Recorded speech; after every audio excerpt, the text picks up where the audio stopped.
Hello मेरे प्यारे students, क्या हाल चाल। हमें उम्मीद है आप सब स्वस्थ होंगे, मस्त होंगे और आप सबकी तैयारी एकदम शानदार तरीके से चल रही होगी, क्योंकि हम बहुत ही शानदार रिवीजन सीरीज चालू कर दिए हैं। फिर हमारा टारगेट बोर्ड करके क्या है, हमारा क्रैश कोर्स लॉन्च कर दिया है।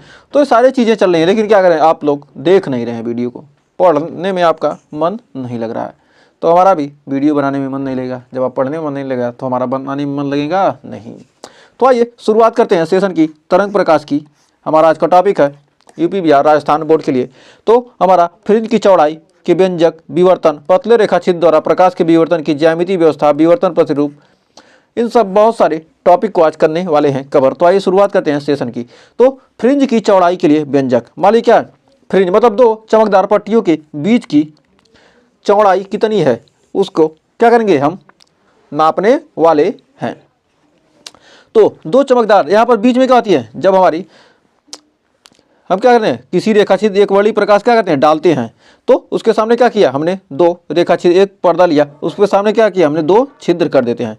हमने क्या किया, ये हमने क्या किया, यहाँ से एक क्या किया, प्रकाश डाला और यहाँ पर क्या किया हमने, दो रेखा छिद्र कर दिए। उससे जो क्या करेंगे, पर्दे पर हम जब प्राप्त करते हैं क्या होता है, चमकीली पट्टी प्राप्त होती है। बीच में चमकीली पट्टी और किनारे पर क्या होता है, अंधेरी, फिर चमकीली, फिर अंधेरी, फिर चमकीली पट्टी क्या होती है, प्राप्त होती है।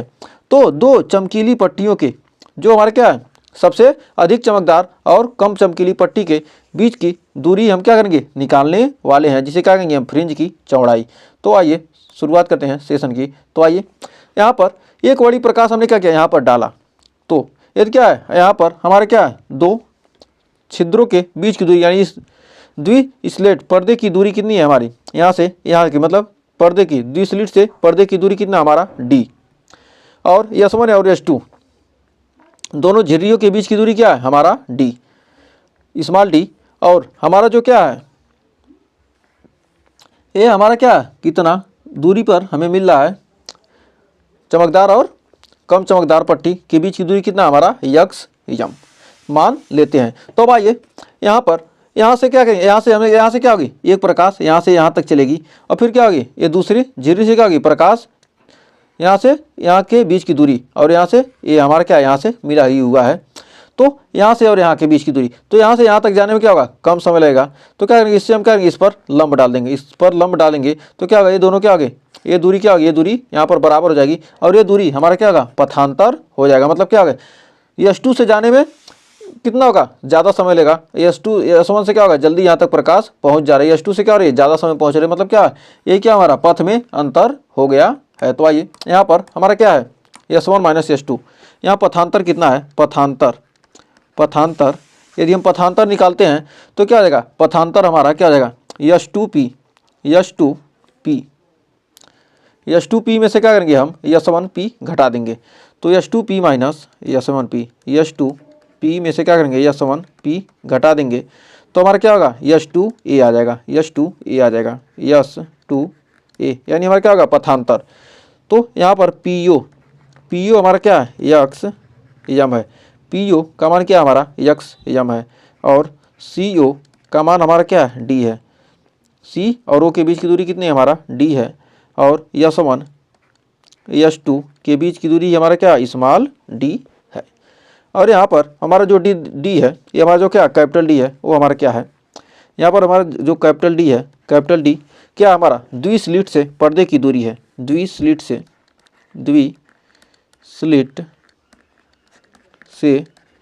पर्दे की दूरी, द्विस्लिट से हमारा पर्दे की दूरी है।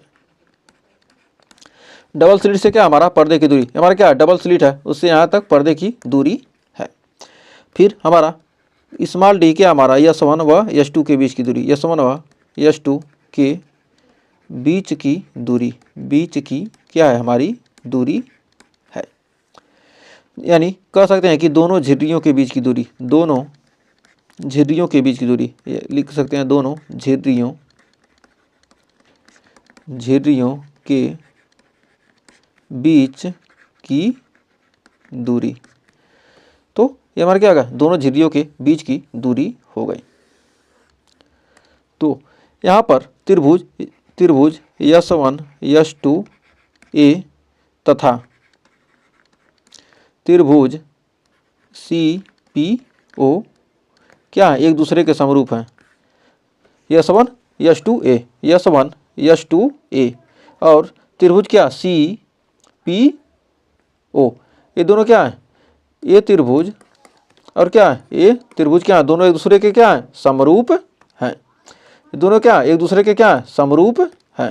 ये दोनों क्या एक दूसरे के क्या है, समरूप हैं। जब ये दोनों त्रिभुज क्या एक दूसरे के समरूप हैं तब एक दूसरे के क्या एक दूसरे के क्या, एक दूसरे के समरूप हैं। तो यहाँ पर देखिए क्या है हमारा, क्या ये एक कोण 90 डिग्री, यहाँ पर भी क्या एक कोण 90 डिग्री, एक कोण हमारा थीटा है और यहाँ पर भी क्या एक कोण थीटा है। तो मतलब दो कोण और क्या हो गया, आपस में बराबर हो गए। और ये भुजा क्या होगी, ये भुजा और ये भुजा क्या आपस में बराबर है। तो इस प्रकार कह सकते हैं ये हमारा क्या समरूप त्रिभुज हो गया। तो अब आइए बढ़ते हैं आगे। तो समरूप है तो हमारा S2A बटे उनके संगत भुजाओं का अनुपात क्या होगा, बराबर होगा S2A बटे S1 S2 बराबर PO बटे CP। समीकरण नंबर 1, S2A हमारा क्या S2A बटे हमने क्या लिखा है S1 S2 S2A बटे S1 S2A बटे S1 S2। फिर हमने लिखा PO बटे क्या हमने लिख दिया CP, PO बटे CP, PO बटे क्या CP, PO उसका PO बटे CP। तो संगत भुजाओं का अनुपात क्या होगा, बराबर हो गया। अब यहाँ पर S1 और S1 S2 क्या है, बहुत कम है, किसकी तुलना में, CO की तुलना में। CO की तुलना में क्या S1 S2 का मान क्या बहुत ही कम है। तो हम लिख सकते हैं PC बराबर क्या CO। तो PC को लिख देते हैं क्या, ये हमारा क्या है, इसका मान क्या बहुत कम हो जाएगा। तो PC के जगह क्या लिख देंगे हम CO लिख सकते हैं। PC की जगह पर क्या हम CO लिख देंगे। तो इसकी दूरी को क्या करें हम, इसको इस दूरी को क्या करें हम नगण्य मान लें। तो क्या होगा PC बराबर क्या होगा हमारा CO हो जाएगा। तो यहाँ से ये दूरी क्या होगा, दोनों बराबर हो जाएंगे। तो PC बराबर CO। तो समीकरण 1 से हमारा S2A बटे S1 S2 बराबर क्या हो जाएगा PO बटे CO। तो हमारा S2A बटे S1 S2 का मान कितना है हमारा D है और ये हमारा क्या PO का मान क्या X यम है और CO का मान क्या हमारा कैपिटल D है। तो हम यहाँ लिख सकते हैं कि S2A बराबर क्या हो जाएगा X यम D बटे कैपिटल D। तो ये क्या होगा हमारा फार्मूला बनकर आ गया। ये हमारा क्या पथांतर, ये हमारा क्या पथांतर का फार्मूला हमें मिल गया। तो क्या है दीप्त फ्रिंज के लिए, यदि फ्रिंज क्या हो दीप्त फ्रिंज के लिए, दीप्त फ्रिंज के लिए, तो दीप्त फ्रिंज के लिए हमारा क्या होगा डेल्टा x बराबर हमारा क्या होगा यम लैम्डा। डेल्टा x बराबर क्या हो जाएगा हमारा यम लैम्डा हो जाएगा। किसके लिए, दीप्त फ्रिंज के लिए डेल्टा x बराबर क्या हो जाएगा हमारा यम लैम्डा। तो दीप्त फ्रिंज के लिए क्या हो जाएगा हमारा डेल्टा x बराबर क्या यम लैम्डा। तो अतः हम क्या कर सकते हैं कि अतः यम लैम्डा बराबर क्या होगा डेल्टा x क्या होगा हमारा x M into D upon capital D। तो हम यहाँ पर आगे लिख सकते हैं, यहाँ आगे लिखेंगे हमारा क्या होगा x यम बराबर M D M into capital D lambda upon small d। ये हमारा क्या होगा, ये हमारा फार्मूला हो जाएगा कैसा दीप्त फ्रिंज के केंद्रीय दीप्त फ्रिंज से यम वी दीप्त फ्रिंज के बीच की दूरी का क्या सूत्र है। तो कह रहा केंद्रीय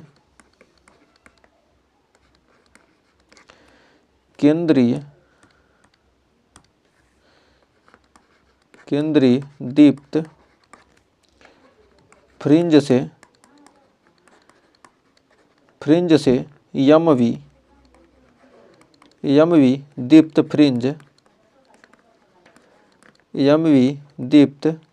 फ्रिंज की दूरी का सूत्र, फ्रिंज की दूरी का सूत्र है। ये क्या है? केंद्रीय दीप्त फ्रिंज से यमी दीप्त फ्रिंज की दूरी का सूत्र है। तो हमारा दूसरा हो जाएगा अदीप्त फ्रिंज के लिए। अब अदीप्त फ्रिंज के लिए, अदीप्त फ्रिंज के लिए, फ्रिंज के लिए तो अदीप्त फ्रिंज के लिए हमारा क्या हो जाएगा? डेल्टा एक्स बराबर हमारा हो जाएगा कितना? 2m - 1 into lambda by 2। तो अदीप्त फ्रिंज के लिए क्या? 2m - lambda by 2। तो हमारा अतः कह सकते हैं कि अतः एक्स एम डी अपान डी बराबर क्या होगा? 2m - 1 इंटू क्या है? Lambda by 2। तो हमारा एक्स एम डैश बराबर हमारा क्या हो जाएगा? एक्स एम डैश बराबर क्या हो जाएगा? 2m - 1 इंटू डी लैम्डा, यह क्या है हमारा? एक्स एम डैश मान लेते हैं, डी लैम्डा अपान 2d। तो हमारा क्या होगा? ये हमारा अदीप्त फ्रिंज के लिए हमारा हो जाएगा क्या? केंद्रीय दीप्त फ्रिंज से यमी अदीप्त फ्रिंज की दूरी का सूत्र, केंद्रीय दीप्त फ्रिंज से यमवी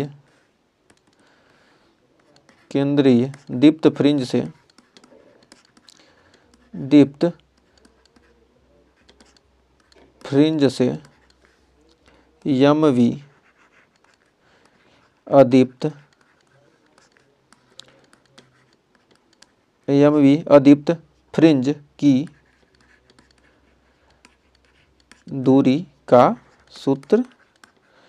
दूरी का सूत्र है। तो उम्मीद है यहाँ तक आपको कोई डाउट नहीं होगा। तो बढ़ते हैं आगे। तो दीप्त फ्रिंज की चौड़ाई का सूत्र। अब दीप्त फ्रिंज की चौड़ाई का सूत्र। अब दीप्त फ्रिंज की चौड़ाई का सूत्र क्या होगा? तो दीप्त फ्रिंज की चौड़ाई का सूत्र ये देखते हैं। तो हमारा W बराबर क्या जाएगा? X M plus 1 minus X M. तो हमारा W बराबर क्या हो जाएगा? एक्स एम प्लस 1 यानी क्या हो जाएगा? M plus 1 into D lambda upon D minus M D lambda upon D. तो हमारा क्या हो जाएगा? W बराबर क्या हो जाएगा? हमारा W बराबर हो जाएगा क्या? M D lambda upon D, M plus 1 1 का गुणा करेंगे तो क्या आएगा? Plus D lambda upon D minus M D lambda upon D. तो क्या होगा? इससे हमारा क्या होगा? कट जाएगा। तो हमारा W का मान कितना आ जाएगा? W बराबर हो जाएगा D lambda upon small D. तो हमारा क्या होगा?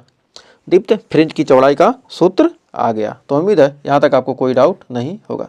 तो ये वो नहीं है, ये कैपिटल डी है। तो हमारा क्या है? कैपिटल डी है, ध्यान रखिएगा। तो उम्मीद है यहाँ तक आपको कोई डाउट नहीं होगा। तो हमारा W बराबर D lambda upon small D, ये हमारा क्या होगा? एक फार्मूला ये हो जाएगा। किसका है? हमारा चौड़ाई का है। किसका? फ्रिंज की चौड़ाई। या इसको हम लिख सकते हैं क्या? इसी को लिख सकते हैं बीटा। W को हम क्या लिखते हैं? Beta D lambda upon small D. तो दोनों में से कोई फार्मूला जहाँ जरूरत पड़े। तो हमारा क्या है? ये हमारा क्या है? ये हमारा क्या है? फ्रिंज की चौड़ाई।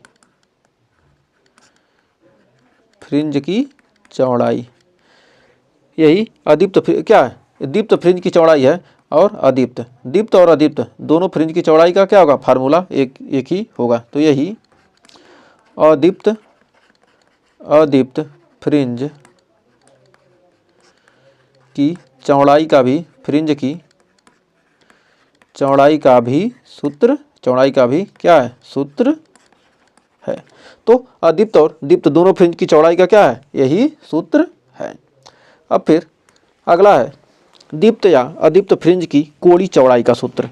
तो हमारा अगला हेडिंग क्या है, दीप्त या दीप्त, दीप्त या अदीप्त, अदीप्त फ्रिंज की कोणीय चौड़ाई का सूत्र। दीप्त या अदीप्त फ्रिंज की कोणीय चौड़ाई का सूत्र। तो हमारा क्या, दीप्त या अदीप्त फ्रिंज की कोणीय चौड़ाई का सूत्र। अब यहाँ पर हमारा यम वी फ्रिंज की कोणीय चौड़ाई की स्थिति, यम वी फ्रिंज की कोणीय स्थिति, फ्रिंज की कोणीय स्थिति,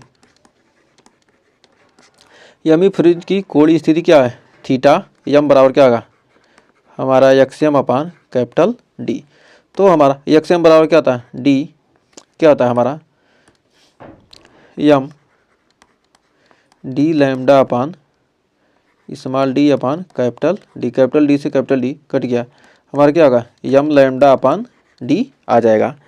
या लिख सकते हैं यम प्लस 1v, यम प्लस 1v फ्रिंज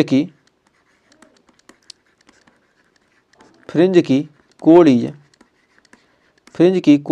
स्थिति, फ्रिंज की कोणीय स्थिति थीटा यम प्लस 1 बराबर क्या हो जाएगा हमारा यम प्लस 1। तो यम की जगह क्या होगा यम प्लस 1 हो जाएगा, यम प्लस 1 लैम्डा अपान क्या हो जाएगा हमारा डी। तो उम्मीद है यहाँ तक आपको कोई डाउट नहीं होगा। तो अब हम जानते हैं कि कोणीय चौड़ाई, अब हम लिख सकते हैं कोणीय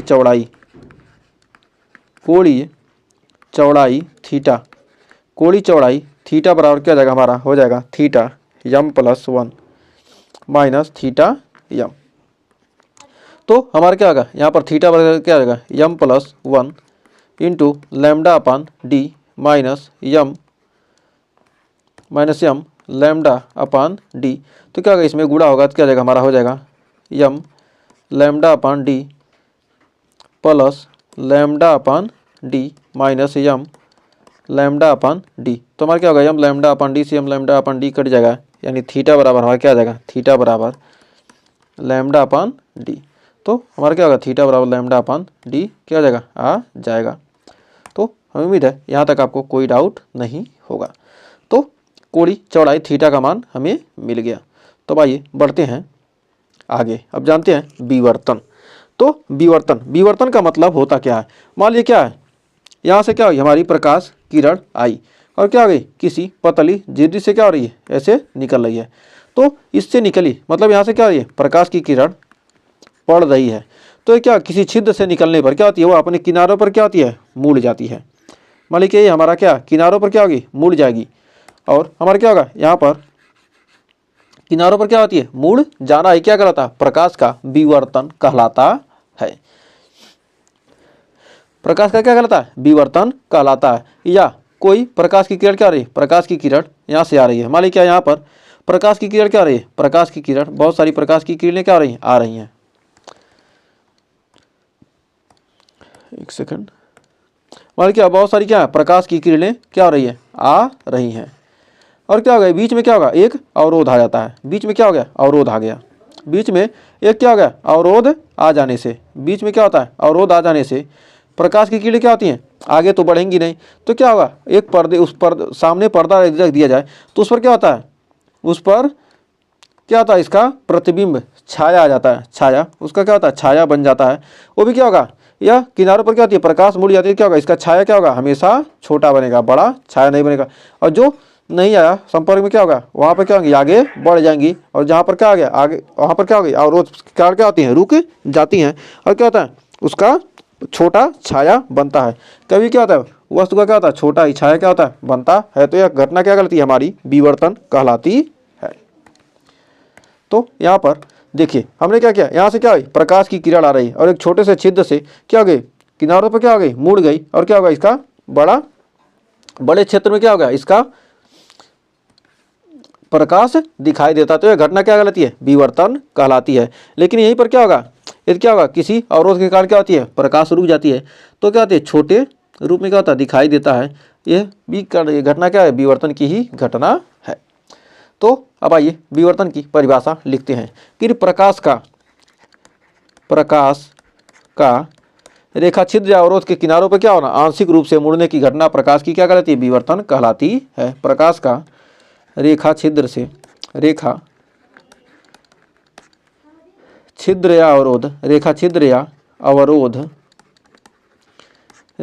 या अवरोध के किनारों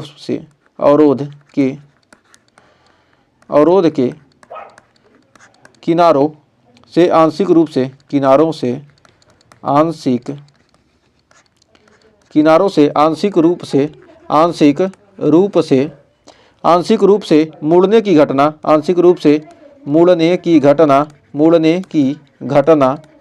आंशिक रूप से मुड़ने की घटना, तो यहाँ पर मुड़ने की घटना,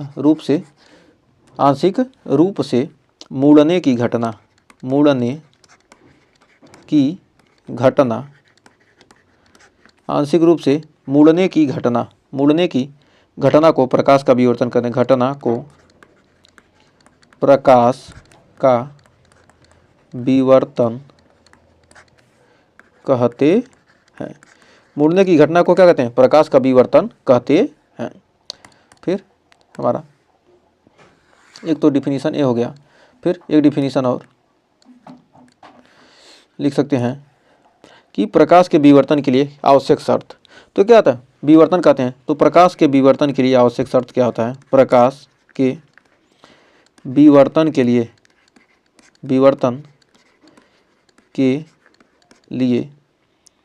आवश्यक शर्त, कौन सा शर्त होना चाहिए, प्रकाश का विवर्तन कब होगा, रेखा छिद्र या अवरोध। उसके लिए क्या होना चाहिए, रेखा छिद्र या अवरोध होना चाहिए। तो प्रकाश के विवर्तन की घटना के लिए क्या, रेखा छिद्र या अवरोध का आकार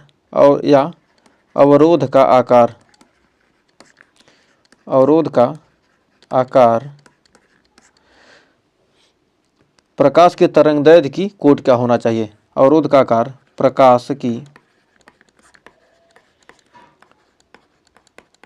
तरंगदैर्घ्य की कोटि का होना चाहिए,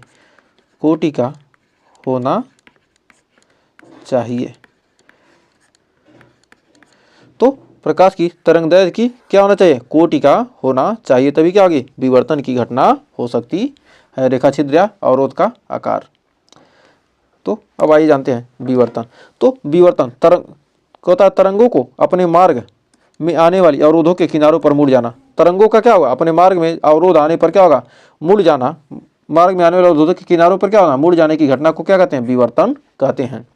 किसी तरंग में विवर्तन देखने के लिए अवरोधों का आकार तरंग की तरंगदैर्घ्य की कोटि का होना चाहिए, यही हमने पढ़ा है। फिर प्रकाश तरंगों को अपनी तरंगदैर्घ्य की कोटि के अवरोध अथवा छिद्र के तिछले किनारों पर आंशिक रूप से मुड़ जाने की घटना को प्रकाश का विवर्तन कहते हैं। तो विवर्तन किसे कहते हैं, प्रकाश तरंगों का अपनी तरंगदैर्घ्य की कोटि के, मतलब जिस तरंगदैर्घ्य की प्रकाश है उसी तरंगदैर्घ्य की कोटि का क्या हो गया, अवरोध आ गया या छिद्र आ गया, तो उसके द्वारा क्या होती है, किनारों पर क्या होती है, तिछले किनारों पर आंशिक रूप से क्या होती है, मुड़ जाने की घटना प्रकाश का विवर्तन कहलाती है। फिर प्रकाश के विवर्तन के अध्ययन के लिए प्रयुक्त किए जाने वाले समायोजन के आधार पर प्रकाश के विवर्तन निम्नलिखित क्या होते हैं, दो प्रकार के होते हैं। तो प्रकाश के विवर्तन क्या होते हैं, दो प्रकार के होते हैं। एक होता है फ्रेनल विवर्तन, फ्रेनल डिफ्रेक्शन, यानी यदि रेखा छिद्र या अवरोध से प्रकाश स्रोत व पर्दा परिमित दूरी पर स्थित हो तब विवर्तन को क्या कहेंगे, फ्रेनल विवर्तन।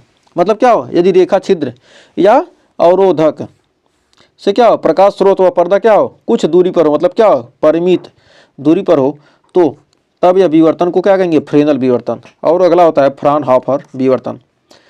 यदि रेखा छिद्र या अवरोधक से प्रकाश स्रोत व पर्दा अनंत दूरी पर हो तब विवर्तन को क्या कहेंगे, फ्राउनहोफर विवर्तन कहते हैं। पर्दा क्या हो, जब अनंत दूरी पर है क्या है, उसे कहेंगे क्या, फ्राउनहोफर विवर्तन कहते हैं। फिर अगला है हमारा कह रहा एकल झिल्ली अथवा रेखा छिद्र के कारण प्रकाश का विवर्तन। तो एकल झिल्ली या रेखा छिद्र के द्वारा प्रकाश का विवर्तन। तो हम क्या करते हैं, एक रेखा छिद्र वाला ये हमने क्या किया, एक छोटा सा क्या किया, हमने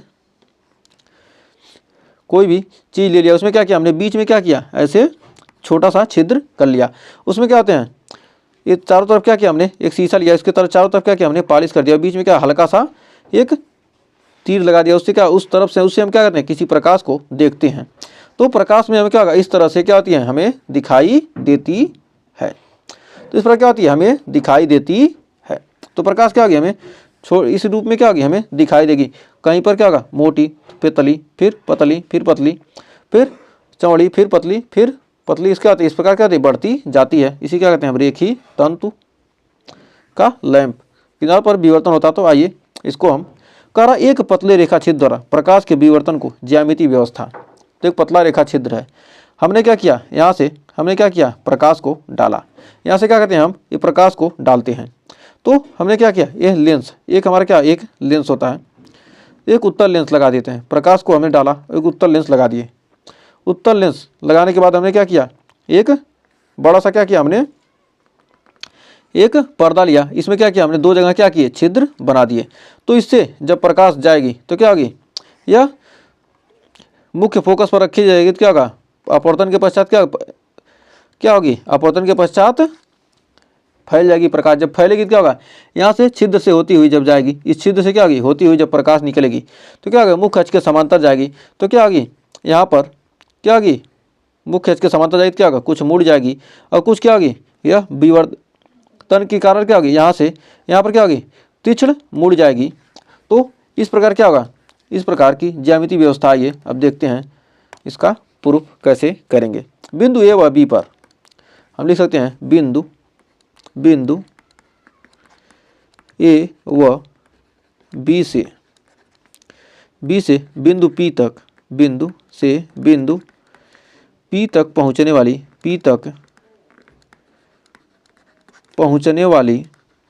तरंगों के बीच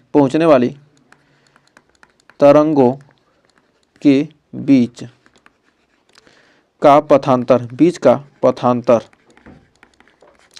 क्या रही है, बिंदु ए और बी से पहुंचने वाली तरंगों का क्या हो जाएगा, पथांतर। मतलब ए से क्या तक पहुंच रही है, ए व बी से क्या हो रही है, यहाँ से क्या होना चाहिए, यहाँ पर सीधे, यहाँ से क्या होना चाहिए, यहाँ से सीधे ऐसे गई, यहाँ से यहाँ गई, लेकिन क्या हो गया, यहाँ बीच में क्या हो गया, पथांतर आ गया। तो यहाँ पर पथांतर क्या हो जाएगा, पथांतर हो जाएगा बी जेड लिख रहे हैं, बी के पथांतर तो ही होगा ना, यहाँ से यहाँ तक जाने में और यहाँ से यहाँ तक जाने में क्या रही, इतनी दूरी क्या, यहाँ से इस पर लंब डाल रहे हैं तो क्या होगा, इतना दूरी कम, इतना दूरी क्या, यहाँ है इतना दूरी, हम क्या करना, अधिक तय करना पड़ेगा, क्या हमारा पथांतर है। तो हमारा क्या, यही पथांतर है, इतना ही क्या है, हमारा पथांतर है। तो बी के पथांतर आ गया।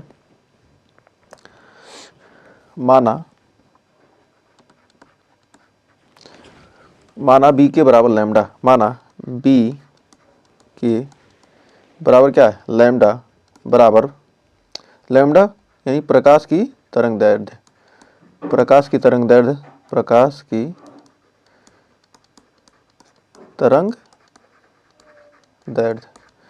लैम्डा को माने क्या, हमने प्रकाश की तरंग दैर्ध्य मान लिया।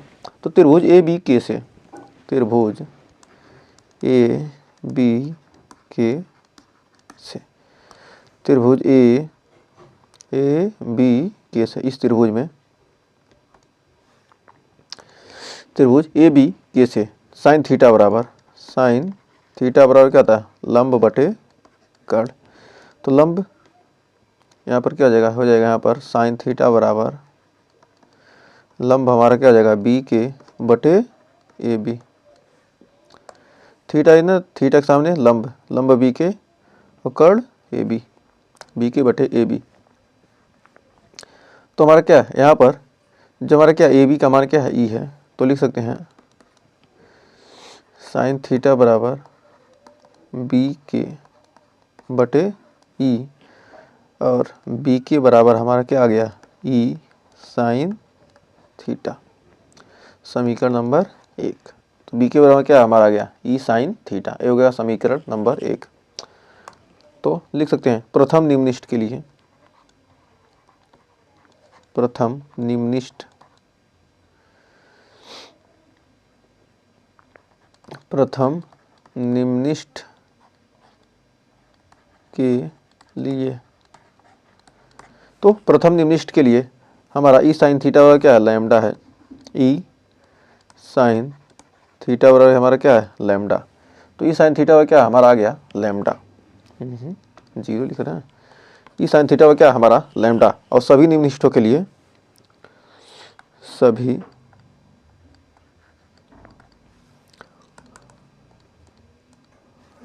सभी सभी निम्निष्ठों के लिए, सभी निम्निष्ठों के लिए, सभी निम्निष्ठों के लिए, निम्निष्ठों के लिए यदि क्या हो यम निम्निष्ठ हो तो ई साइन थीटा बराबर क्या है, ई साइन थीटा बराबर क्या देगा हमारा प्लस माइनस, क्या देगा प्लस माइनस, हमारा क्या होगा सभी निम्निष्ठों के लिए क्या होगा प्लस माइनस यम लैम्डा। तो sine theta E sine theta क्या होगा प्लस माइनस यम लैम्डा। प्लस माइनस चिन्ह क्या करता है, प्रदर्शित करता है कि केंद्रीय उच्चिष्ठ से दोनों सिरों में क्या है निम्निष्ठ प्राप्त होते हैं। तो प्लस माइनस चिन्ह प्रदर्शित करता है, चिन्ह प्रदर्शित करता है। अभी आपको ग्राफ दिखाएंगे तब आपको समझ में आएगा प्लस माइनस का मतलब क्या हुआ। करता है कि केंद्रीय, करता है कि केंद्रीय उच्चिष्ठ के, केंद्रीय उच्चिष्ठ के दोनों ओर, के दोनों ओर, केंद्रीय उच्चिष्ठ के दोनों ओर निम्निष्ठ प्राप्त होते हैं, और निम्निष्ठ प्राप्त होते हैं, इसके दोनों ओर निम्निष्ठ प्राप्त होते हैं। केंद्रीय उच्चिष्ठ क्या होते हैं दोनों ओर क्या होते हैं निम्निष्ठ प्राप्त होते हैं। तो थीटा चूंकि क्या है, चूंकि थीटा क्या बहुत छोटा कोण है, थीटा बहुत छोटा कोण है, थीटा क्या है चूंकि थीटा क्या है बहुत छोटा कोण है, बहुत छोटा कोण है। जब थीटा क्या है बहुत छोटा कोण है तब साइन थीटा बराबर लगभग क्या हो जाएगा हमारा थीटा के, तब ई थीटा बराबर हमारा हो जाएगा प्लस माइनस यम लैम्डा। तो थीटा बराबर हो जाएगा प्लस माइनस यम लैम्डा बटे ई। सभी निम्निष्ठों में के विवर्तन कोण, तो सभी निम्निष्ठ के विवर्तन कोण क्या हो जाएंगे, सभी निम्निष्ठ के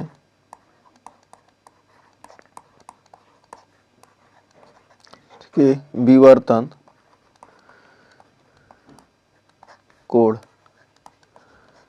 सभी निम्निष्ठ के विवर्तन कोण थीटा बराबर हमारा प्लस माइनस लैम्डा अपान ई, प्लस माइनस 2 लैम्डा अपान ई, प्लस माइनस 3 लैम्डा अपान ई डॉट डॉट डॉट। अब उच्चिष्ठों के लिए, उच्चिष्ठों के लिए, अब उच्चिष्ठ के लिए ई साइन थीटा, ई साइन थीटा बराबर क्या रहेगा plus minus 2m plus 1 into lambda by 2। चूँकि थीटा क्या है, थीटा बहुत छोटा कोण है, थीटा बहुत छोटा, चूँकि थीटा क्या है बहुत छोटा कोण है। जब छोटा कोण है तो ई थीटा बराबर क्या हो जाएगा plus minus 2m plus 1 into lambda by 2। तो थीटा बराबर क्या हो जाएगा हमारा प्लस माइनस ब्रैकेट में 2m plus 1 into lambda by 2e। तो यहाँ लिख सकते हैं सभी उच्चिष्ठों के लिए, तो यहाँ लिखेंगे सभी उच्चिष्ठों के लिए विवर्तन कोण, सभी उच्चिष्ठों के लिए विवर्तन कोण, सभी उच्चिष्ठों के लिए लिए विवर्तन कोण सभी उच्चिष्ट के लिए विवर्तन कोण थीटा बराबर क्या हो जाएगा प्लस माइनस 3 लैम्डा अपान 2e और थीटा 1 बराबर और थीटा 2 बराबर प्लस माइनस 5 लैम्डा अपान 2e और थीटा 3 बराबर प्लस माइनस 7 लैम्डा अपान 2e। तो हमें उम्मीद है यहाँ तक आपको कोई डाउट नहीं होगा। अब विवर्तन प्रतिरूप का अब तीव्रता वक्र देख लेते हैं। तो यहाँ पर देखिए, तो यहाँ पर क्या है निम्नलिखित क्या है 3 लैम्डा अपान ई और हमारा क्या है उच्चिष्ट, ये हमारा उच्चिष्ट क्या है -5 लैम्डा अपान 2e और निम्नलिखित क्या है -2 लैम्डा अपान ई। फिर देख रहे हैं यहाँ पर निम्नलिखित माइनस लैम्डा अपान ई, फिर ये 0 है, फिर ये हमारा क्या उच्चिष्ट है, फिर लैम्डा अपान ई प्रथम निम्नलिखित और द्वितीय निम्नलिखित क्या है 2 लैम्डा अपान ई और प्रथम गौड़ उच्चिष्ट क्या है 3 लैम्डा अपान 2e 3 लैम्डा अपान 2e और द्वितीय गौड़ उच्चिष्ट 5 लैम्डा अपान 2e। तो दूसरा देखिए 5 लैम्डा अपान 2e, इधर प्लस है इधर माइनस है और क्या है ये सारे विवर्तन कोण हैं। विवर्तन कोण को प्रदर्शित कर रहा है ये उच्चिष्ट को और क्या आई हमारा क्या है इसकी तीव्रता है। तो हमें उम्मीद है यहाँ तक आपको कोई डाउट नहीं होगा। तो आपने यहाँ पर अब समझ लिया, इधर प्लस है इधर माइनस है। अब अगला हमारा कह रहा है केंद्रीय उच्चिष्ट की कोणीय चौड़ाई, जो हमारा केंद्रीय उच्चिष्ट होता है उसकी कोणीय चौड़ाई कह रहे केंद्रीय उच्चिष्ट के दोनों ओर निम्नलिखितों के बीच कोणीय दूरी को केंद्रीय उच्चिष्ट की क्या कहते हैं कोणीय चौड़ाई कहते हैं। तो केंद्रीय उच्चिष्ट के दोनों ओर निम्नलिखितों के बीच कोणीय दूरी को हम क्या कहते हैं कोणीय चौड़ाई कहते हैं। फिर कह रहा है केंद्रीय उच्चिष्ट का किसी एक और कोणीय फैलाव थीटा बराबर क्या होता है लैम्डा अपान ई और केंद्रीय उच्चिष्ट के दोनों ओर का कोणीय फैलाव क्या होता है 2 थीटा यानी 2 लैम्डा अपान ई और केंद्रीय उच्चिष्ट की कोणीय चौड़ाई का सूत्र है। और यही क्या है केंद्रीय उच्चिष्ट की कोणीय चौड़ाई का क्या है सूत्र है।